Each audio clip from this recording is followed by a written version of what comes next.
बिस्मिल्लाहिर्रहमानिर्रहीम अस्सलाम वालेकुम डियर स्टूडेंट्स। इस वीडियो में हम डिस्कस करेंगे 9th क्लास मैथमेटिक्स की जो बुक का बेटा उसका चैप्टर नंबर 1 एक्सरसाइज 1.2 और 1.2 जो एक्सरसाइज है उसका क्वेश्चन नंबर 3 थर्ड वाला क्वेश्चन जो है बेटा उसको सॉल्व करना है, जिसमें हमारे पास बेटा ये 5 मैट्रिसेस दिए हुए हैं, 5 कॉलम दिए हुए हैं ABCD और E। इनमें बेटा क्या कहता है, आपने ये बताना है, निशानदाही ये करनी है, ये बताना है इनमें से कौन सा मैट्रिक्स कौन सा कॉलम आइडेंटिटी मैट्रिक्स है, वहदानी कॉलम है, कौन सा डायगोनल है और कौन सा स्केलर है। डायगोनल को बेटा हम कहते हैं वितरी कॉलम उर्दू में और स्केलर को स्केलर कॉलम ही कहा जाता है। अब इन तीनों में फ़र्क क्या है, ये बेटा इस एक्सरसाइज का फर्स्ट क्वेश्चन सेकंड क्वेश्चन उनमें हमने वहदानी यानी आइडेंटिटी मैट्रिक्स की तो निशानी पढ़ रही थी। वो ये होता है बेटा कि उसमें जो आपके पास डायगोनल होगा वितर होगा उसमें यहाँ पे क्या आना चाहिए, इधर भी 1 और इधर भी 1। ये बेटा आपकी जो लाइन होती है इसको डायगोनल बोलते हैं, वितर बोलते हैं। यहाँ पे 1 1 हो बाकी 0 0 हो तो बेटा ये क्या होता है, आइडेंटिटी मैट्रिक्स यानी कि वहदानी कॉलम होता है। क्लियर होगी बात। अब स्केलर मैट्रिक्स कौन सा होता है इसको पहले डिस्कस करते हैं, फिर बेटा इसकी बात करते हैं डायगोनल की वितरी जो कॉलम की। स्केलर कॉलम वो होता है जिसमें बेटा आपके पास ये जो वैल्यू है वितर वाली यानी डायगोनल वाली ये और ये वैल्यू सेम हो। अगर इधर 2 है तो इधर भी 2 हो बाकी 0 0 हो। अगर इधर 3 है तो इधर भी क्या हो 3 हो। यानी जिसमें ये डायगोनल की वैल्यू सेम होती हैं उसको स्केलर मैट्रिक्स बोलते हैं। लेकिन ये आइडेंटिटी नहीं है, आइडेंटिटी में सिर्फ 1 होना चाहिए, डायगोनल में वितर में क्या होना चाहिए, सिर्फ 1 होना चाहिए, वो आइडेंटिटी होगा। लेकिन जिसमें सेम होगी वो स्केलर होगा। क्या बेटा ये जो आइडेंटिटी है इसमें सेम नहीं है, इधर 1 है इधर 1 है, इसका मतलब ये स्केलर भी है। तो जो आइडेंटिटी मैट्रिक्स होता है वो स्केलर मैट्रिक्स भी होता है, ये बात याद रखनी है। लेकिन हर स्केलर मैट्रिक्स जो है वो आइडेंटिटी मैट्रिक्स नहीं होता। उसके बाद डायगोनल मैट्रिक्स जो है उसमें बेटा ये होता है कि ये जो डायगोनल की वैल्यू इधर और इधर होती है इनमें से कोई एक वैल्यू या दोनों वैल्यू 0 ना हो, बाकी 0 हो इधर वाली भी और इधर वाली भी।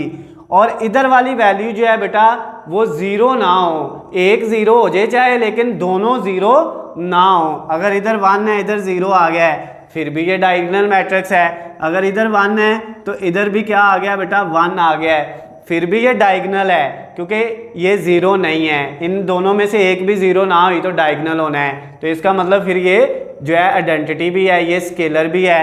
अगर इधर बेटा आपके पास 2 आ जाता है तो अब ये सिर्फ डायगोनल है, वितरी कॉलम है, डायगोनल मैट्रिक्स है। अब ना ये आइडेंटिटी वहदानी कॉलम है ना ये स्केलर है, क्योंकि आइडेंटिटी में 1 1 होना चाहिए और स्केलर में सेम होना चाहिए, यानी इधर 2 है तो इधर भी 2 हो या इधर 1 है तो इधर भी 1 हो। तो अब आपको समझ आ गई होगी कि जो बेटा आइडेंटिटी मैट्रिक्स है वहदानी कॉलम है वो स्केलर ज़रूर होता है लेकिन स्केलर वाला आइडेंटिटी नहीं होता। और जो बेटा आइडेंटिटी है वो वितरी कॉलम यानी डायगोनल मैट्रिक्स भी ज़रूर होता है, लेकिन डायगोनल मैट्रिक्स के लिए स्केलर या वहदानी होना लाजमी नहीं है। अब बेटा इनको स्टार्ट करते हैं, देखते हैं। सबसे पहले इसको देखें, क्या ये आइडेंटिटी है? आइडेंटिटी तो बिल्कुल नहीं है क्योंकि आइडेंटिटी वहदानी कॉलम में यहाँ पे भी 1 होना चाहिए था, यहाँ पे भी 1 होना चाहिए था।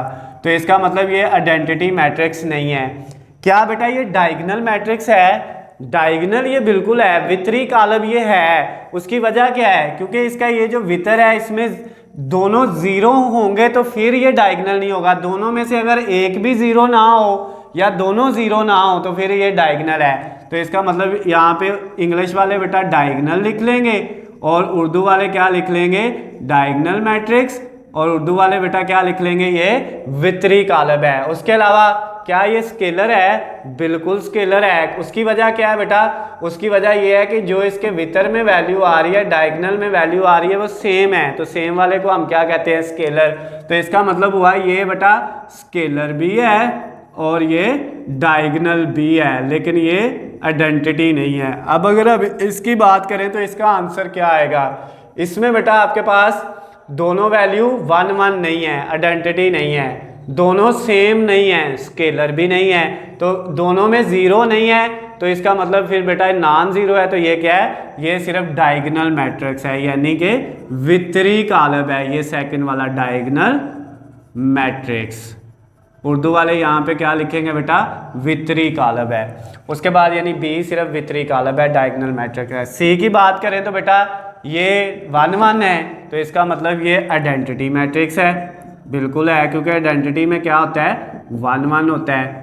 उसके अलावा बेटा क्या ये स्केलर है, बिल्कुल है, क्योंकि स्केलर में ये और ये सेम होने चाहिए, चाहे 1 1 है तो सेम है ना, तो इसका मतलब ये स्केलर भी है। उसके अलावा क्या ये बेटा डायगोनल है, बिल्कुल डायगोनल भी है, क्योंकि डायगोनल में ये दोनों जीरो अगर होंगे तो फिर डायगोनल नहीं होगा। इन दोनों में से अगर एक भी जीरो ना हो या दोनों जीरो ना हो तो फिर भी क्या होता है, डायगोनल। तो ये वितरी कालब भी है। तो ये बेटा आपके पास इसमें तीनों चीज़ें हैं। इसमें अगर बात करें तो इसमें बेटा ना तो 1 1 है ना ही सेम है, सिर्फ ये है कि नॉन जीरो एक डिजिट आ गया है, एक जीरो है लेकिन दूसरा जीरो नहीं है, एक भी नॉन जीरो हो तो ये क्या होगा, फिर डायगोनल होगा। तो ये सिर्फ डायगोनल है, तो ये बेटा आपके पास डायगोनल मैट्रिक्स है, यानी कि जो है वो वितरी कालब है।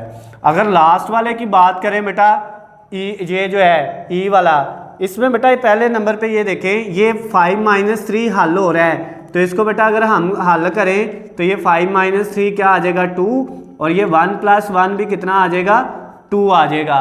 तो अब ये देखें इसमें बेटा 1 1 तो नहीं है, नहीं, आइडेंटिटी मैट्रिक्स नहीं है, ये बेटा नॉन जीरो है, तो इसका मतलब डायगोनल तो ये है, एक ये डायगोनल है। उसके अलावा क्या ये बेटा जो है सेम वैल्यू है, बिल्कुल सेम है, तो इसका मतलब ये स्केलर भी है। तो ये बेटा स्केलर और डायगोनल मैट्रिक्स ये दोनों हैं। तो आपने सिर्फ ये बताना था कि ये जो कॉलम है ये कौन कौन से हैं, ये मैट्रिक्स कौन कौन से हैं, तो वो बेटा मैंने आपको बता दिए। उर्दू वाले उर्दू में लिख लेंगे, इंग्लिश वाले इंग्लिश में लिख लेंगे।